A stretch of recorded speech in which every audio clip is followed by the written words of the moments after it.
আসসালামু আলাইকুম বন্ধুরা, আশা করি আপনারা সবাই অনেক অনেক ভালো আছেন। তো বন্ধুরা, আজকের ভিডিওতে আমি আলোচনা করার চেষ্টা করব যে কেন গাভী গরু দিয়েই আপনি গরু পালন শুরু করবেন, তার বিশেষ 10টি সুবিধা। আশা করি আপনারা যদি ভিডিওটি জুড়ে থাকেন তো সুস্পষ্ট ধারণাগুলো পাবেন, যেটা আপনাদের পরবর্তী টাইমে অনেক অনেক কাজে আসবে। তো বন্ধুরা, আজকে সেই বিশেষ 10টি সুবিধা যা ষাঁড় গরু থেকে পাওয়া কখনোই সম্ভব নয়। তো বন্ধুরা, আশা করি আপনারা ভিডিওটি জুড়ে থাকবেন। তো আর দেরি কিসের?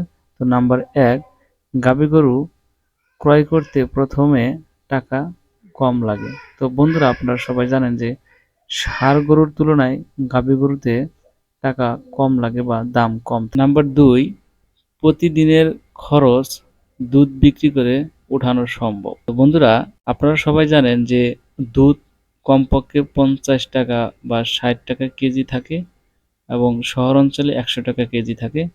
তো আপনার যে গাভীটি আপনি পালন করবেন সেই গাভী যদি পর্যাপ্ত পরিমাণ দুধ দেয় বা আপনি যদি দুধ দহন করতে পারেন, তাহলে গাভীর যে প্রতিদিনের খাবারের খরচ কস্টিং সেটা আপনি তুলে নিতে পারবেন, যেটা ষাঁড় গরু থেকে ওঠানো সম্ভব না। নাম্বার 3, যদি দুধ বিক্রি করা না যায় তাহলে আপনার পরিবারের প্রোটিনের চাহিদা মেটাবে এবং তরকারি কম লাগবে। তো বন্ধুরা, অনেক ক্ষেত্রে দেখা যায় যে আপনি যেরকমটা প্রত্যাশা করছেন যে গাভী গরু থেকে দুধ হয়তো 10 লিটার হলে বা 5 লিটার হলে বিক্রি করা যেত, কিন্তু সেখানে গাভী দুধ দিচ্ছে মাত্র 1 কেজি বা 2 কেজি।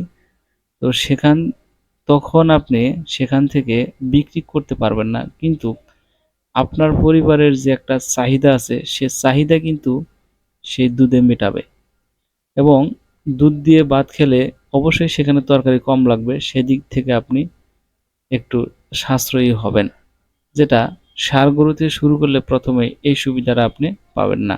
তো নাম্বার 4, গাভী মোটা হোক না হোক বছর শেষে একটা বাচ্চা গরু পেয়ে যাবেন। তো বন্ধুরা, গাভী গরু মোটা হোক বা না হোক, আসলে ষাঁড় গরুর প্রধান হচ্ছে ষাঁড় গরুকে মোটা তাজা করতে হবে। আর গাভী গরুর হচ্ছে যে মোটা হোক না হোক, ভালো জাতের গাভী হলে সেখান থেকে আপনি বছরে একটা করে বাচ্চা তো পাবেনই, যা ষাঁড় গরু থেকে সম্ভব না। নাম্বার 5, 6 মাসের একটি ষাঁড় বাচ্চার দাম 40 থেকে 50 হাজার টাকা হয়, যা একটি ষাঁড় থেকে লাভ করা টাফ হয়ে যায়। এই নাম্বার 5টা সবচাইতে গুরুত্বপূর্ণ একটি বিষয়, যে একটা ষাঁড় গরু 70-80 হাজার টাকা দিয়ে ক্রয় করে 1 বছরের ভিতরে সেটা থেকে 50-60 হাজার টাকা লাভ করা একটা টাফ ব্যাপার আসলে। আর আপনার গাভী থেকে যে বাচ্চা হবে সেটা যদি ষাঁড় বাচ্চা হয়, সে ষাঁড় বাচ্চার বয়স 6 মাস হতে না হতেই 40-50 হাজার টাকা হয়।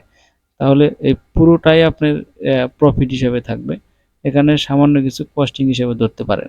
নাম্বার 6, গাভী গরুকে দানাদার খাবার না দিলেও চলে। তো গাভী গরুকে কিন্তু দানাদার খাবার দিতেই হবে এরকমটা না। পক্ষান্তরে ষাঁড় গরুকে দানাদার খাবার না দিলে ষাঁড় গরুর স্বাস্থ্য ঠিক থাকে না। নাম্বার 7, গাভী গরুকে প্রতিদিন গোসল করানো লাগে না। তো এটা এক্সট্রা একটা কাজ, যে ষাঁড় গরু পালন করলে সেখানে প্রতিদিন তাকে গোসল করাতে হবে, গরম সিজনে 2 বেলা।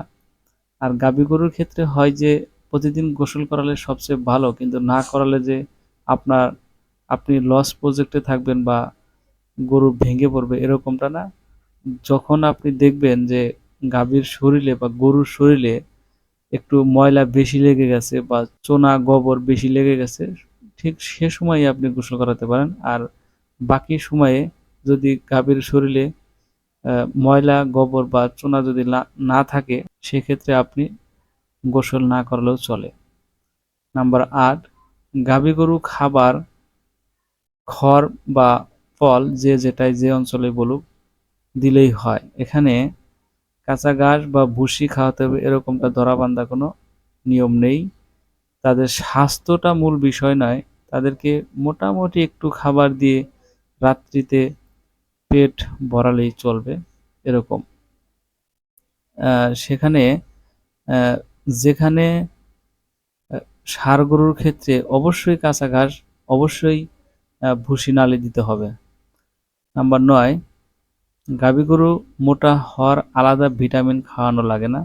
তো আপনারা সবাই জানেন যে হৃদকে টার্গেট রেখে যারা ষাঁড় গরু মোটা তাজা করেন, তো ষাঁড়কে প্রচুর পরিমাণে ভিটামিন ইনজেকশন, ভিটামিন জাতীয় বড়ি বা ক্যালসিয়াম বড়ি খাওয়ানো হয়, যাতে ষাঁড়টি তাড়াতাড়ি মোটা তাজা হয় বা বাজারজাত করানো যায়।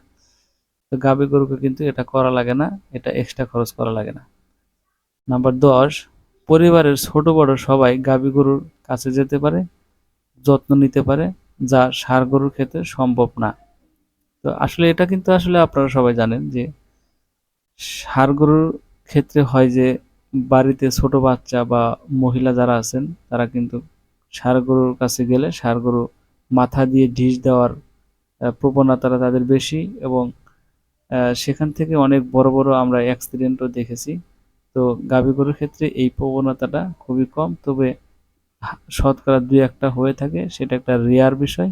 আর যদিও আপনার খামারে বা আপনার গৃহস্থর বাড়িতে 2-1টা এরকম থাকে, তো আপনারা সেই গরুগুলাকে চেঞ্জ করে নিতে পারেন। কারণ গরু যদি স্বাভাবিকভাবে গরুকে যদি পালন করা না যায় বা গরুর কাছে গেলে গরু শিং দিয়ে মারতে আসে বা লাথি মারে বা বাচ্চাদেরকে সহ্য করতে পারে না বা পরিবারের মহিলাদের সহ্য করতে পারে না, লাঠি নিয়ে যেতে হয়, তো এরকম গরু পালন করাটা টাফ ব্যাপার।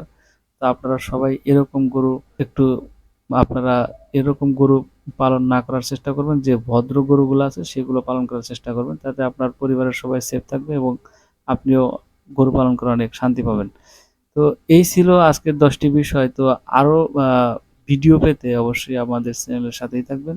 তো বন্ধুরা, আশা করি আপনারা এই 10টি পয়েন্ট বুঝতে পারছেন। তো প্রথম নতুন খামারি হলে আমি এই পরামর্শটাই দিব। তবে হ্যাঁ, গরু পালন বিষয়টা একেবারে মুখের কথা নয় যে আমি শুরু করলাম হয়ে গেল, এরকমটা নয়।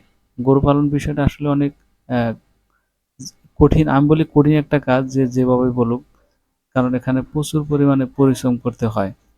তো বন্ধুরা, আজকের ভিডিওটি এ পর্যন্তই। ধন্যবাদ সবাইকে। আসসালামু আলাইকুম।